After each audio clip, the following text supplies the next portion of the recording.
Hello and welcome to the last of my videos in the series that I'm doing on the philosophy of religion.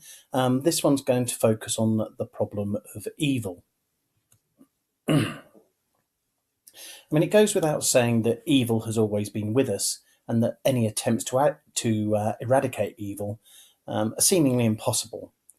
However, one of the questions that we might want to consider is why an all-powerful being such as God would allow evil to exist, especially when, according to theologians, that God has the capacity to put a stop to this. So it seems to be one of those kind of logically difficult questions that we need to ask. Why is evil allowed to take place when someone has the capacity to stop it? Now, it won't come as any surprise that this logical problem of evil has been discussed for a very long time. In short, it's an argument posed by both Epicurus and David Hume. It's often presented as a triangle, and it poses the question, if God were all powerful, he would surely be able to abolish evil. If God were all loving, then he would wish to abolish evil, but evil exists, which either suggests that God allows evil to take place and doesn't care, or alternatively, that he allows evil to take place because he can't stop it.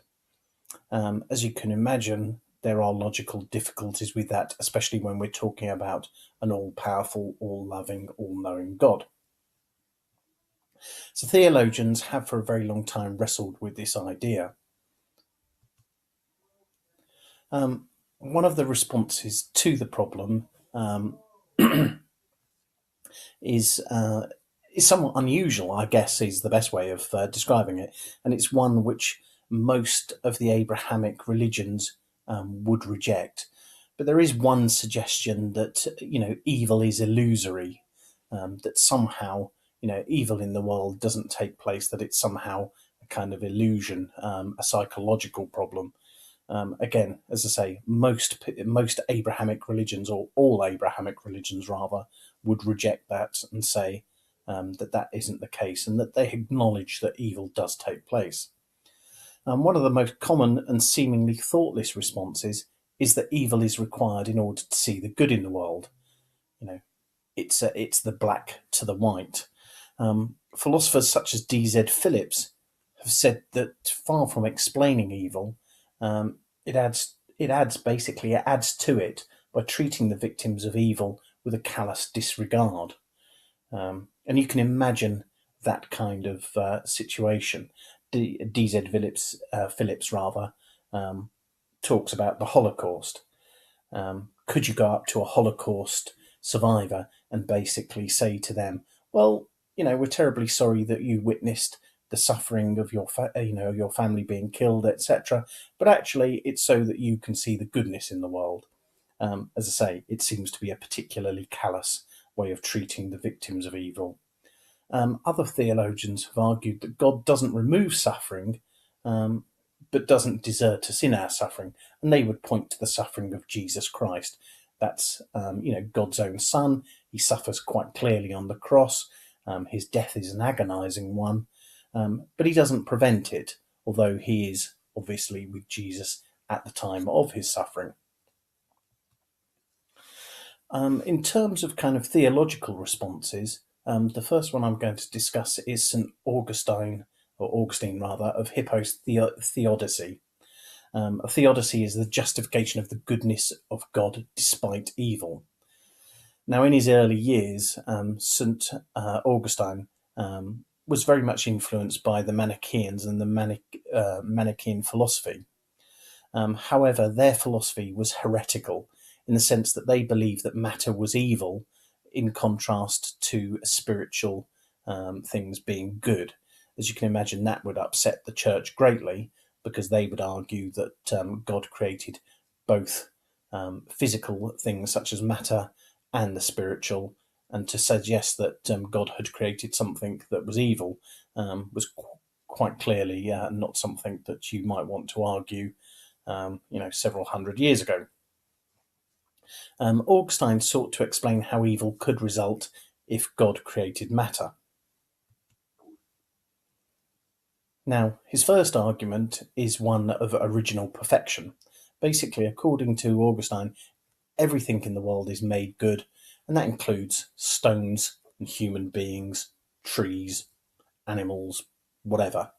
However, there is a scale of good dependent on the capabilities of the thing.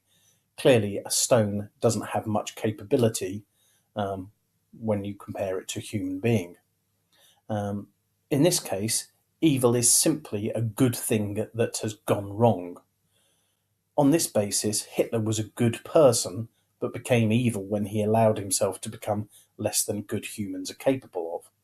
We do have that notion. We try and argue, or some people will try and argue, that people are born evil. However, most normal, rational individuals would reject that. They would say that there is something happened um, in that person's life which has resulted in them becoming evil. Some people might even argue that there are no evil people at all. However, that's a different kind of philosophical argument. To explain evil in a world which was made good in the first instance, Augustine focuses on two events: the fall of angels and the fall of man. In both instances, they're an example of a soul deciding theodicy. We are basically able to decide if we wish to obey God or not, and are punished for our sin. One of the most important factors in theodicy is the ability for humans to choose their actions. Um, in the A2 unit, you'll look at free will in more detail, but suffice to say that if humans weren't free to choose their actions, then there seems to be a logical impossibility of claiming that they can be held responsible for those actions. Augustine argues that our ability to choose our actions, despite them resulting in evil, is preferable to having no free will at all. However, philosophers who have followed Augustine, such as J.L. Mackie, have questioned why it wouldn't be possible for God to create beings with free will, but to freely choose the right thing to do. After all, Mackie would point out that there are individuals who, despite facing, a number of obstacles in their life, always seemingly choose the right thing to do. So why couldn't God, create beings based on that rather than, beings who, very often choose the wrong thing to do? As you can imagine, there are several objections to Augustine.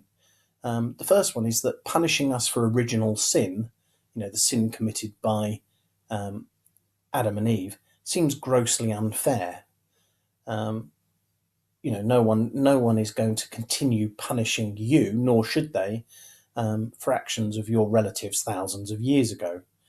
Also, we don't these days, apart from in some very repressive regimes, punish whole families for the actions of one member of that family.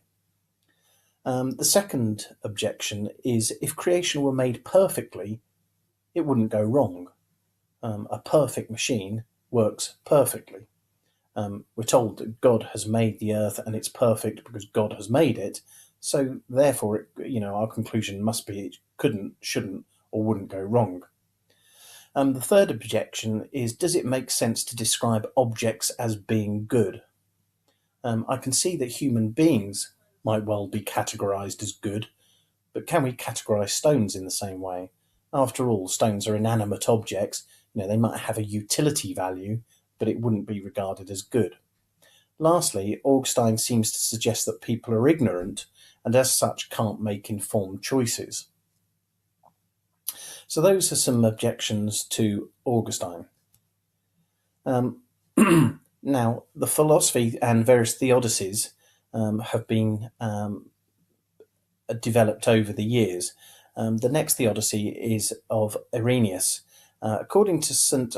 Irenaeus, God made man in his image.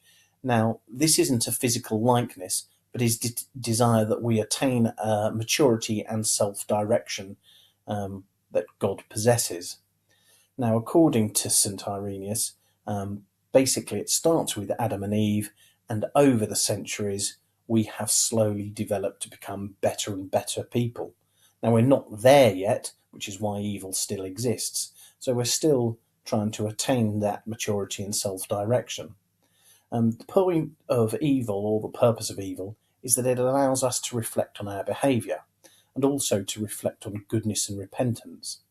In this regard, God's work can be seen as ongoing, and Christ helps us with our effort to attain this.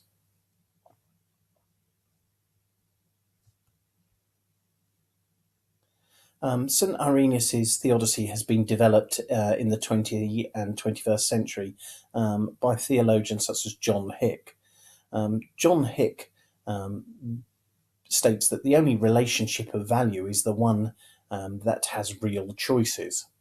And if this is the case, then it follows that real consequences should be possible. Um, and again, that seems to be quite logical, doesn't it? That you should have choice and consequence within your life. So our relationship with God is one that allows us choice, but also has consequences for our actions. Hick points out that if we were to live in a world where there was no evil, then we would live in a rather sort of meaningless existence. Um, he uses a term which is quite interesting. He says the world as it is a veil of soul making. So actually, what we're doing is we're embarking, and the term soul making is one that will be repeated. Should have highlighted that in red. But basically, soul making is where we are developing ourselves as human beings. As such, evil plays a part in making us better people. It allows us to reflect on our behaviour and the consequences of our actions. However, Hick also recognises that there is a problem of what he calls dysteleological or purposeless evil. Um, John Hick goes on to say if no harm were to come from actions, then this would prevent regularity in the universe. We might think of this if God were intervening every moment of every day in order to prevent evil from happening, then there would certainly be no regularity. One minute we might be using a knife to carve meat, but then when someone stole that knife in order to attack someone, then it wouldn't be left sharp enough to cut human flesh. How could we have a knife which could be used for one purpose but not for another with God's intervention? Again, I'm going to labour the point, but there would be no regularity in the universe. We couldn't have conventional science because we couldn't rely on anything. With regard to the idea of hell, Hick agrees that traditional notions of hell as a place of punishment doesn't seem to make much sense. It's difficult to explain if evil exists to produce good, why we would have a place where basically evil takes place on a day-to-day basis. As such, he sees hell as rather, sort of more a purgatorial place, a place to reflect on our behaviour and to make amends.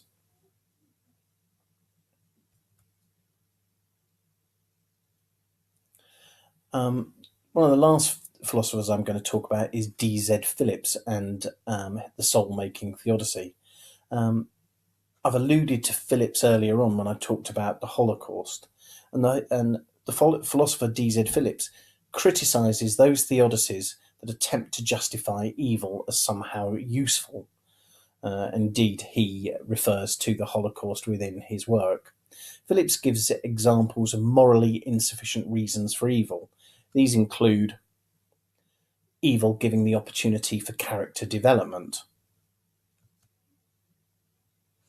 evil being logically necessary,